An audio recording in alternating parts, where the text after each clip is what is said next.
Hello అందరికీ, అందరు ఎలా ఉన్నారు? బాగున్నారా? ఈరోజు నేను సొరపిట్టు చేశాను. ఎలా చేశానో చూపిస్తాను, చూసేయండి.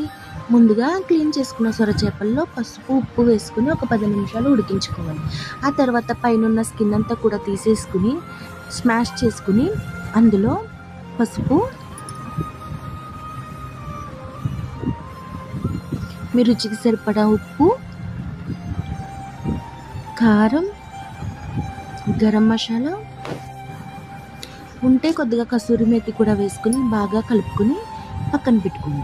ఇప్పుడు స్టవ్ వెలిగించుకుని కళాయి పెట్టుకుని ఆయిల్ వేసుకుని ఆయిల్ హీట్ అయిన తర్వాత అందులోకి సన్నగా కట్ చేసుకున్న ఉల్లిపాయ ముక్కలు, పచ్చిమిరపకాయ ముక్కలు, కరివేపాకు, చిటికెడు పసుపు, కొద్దిగా ఉప్పు, ఎందుకంటే ఆల్రెడీ అందులో ఉప్పు వేసాం కదా. అల్లం వెల్లుల్లి ముద్ద వేసి పచ్చివాసన పోయే వరకు ఒక 5 నిమిషాలు ఫ్రై చేసుకున్న తర్వాత అందులో మనం ముందుగా కలిపెట్టుకున్న సొరపిట్టును కూడా అందులో వేసేసుకుని